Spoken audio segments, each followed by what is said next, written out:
Hello, मी निकिता. मला आहे ना आज झोमॅटोला ऑर्डर चालू होत्या संध्याकाळपासून. तर आज माझा स्वयंपाक राहिलेला होता. 11 वाजून गेले रात्रीचे. म्हटलं चला आज खिचडी भात करूया. मुलगी म्हटली माझी की मम्मी आज लापसी केली होती मुलांची आवडीची दुपारी. म्हणून ती म्हटली की मम्मी मसाले भात कर म्हणे, लापसी केली तर त्याच्यासोबत. म्हटलं चला बनवूया. माझं असं काही नाही की हेच पाहिजे तेच पाहिजे स्वयंपाकाला. मी घरात असलेल्या त्या वस्तूंपासून मी जेवण बनवते. जसं की आता हे आपल्या घरात रेग्युलर मसाले असतात किंवा कांदा, टमाटा, बटाटा असतो त्याच्यापासूनच मी मसाले भात करते.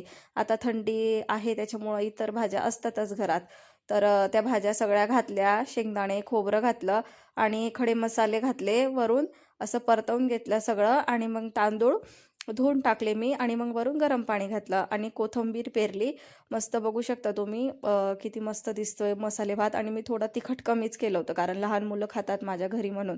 त्याच्या 3 शिट्ट्या करून घेतल्या आणि बघू शकता तुम्ही किती सुळसुळीत म्हणजे असा मोकळा मोकळा भात झालेला आहे नाही का. एक एक तांदूळचा एक एक दाणा मोकळा झालेला आहे. चला आता या सगळेजण जेवायला.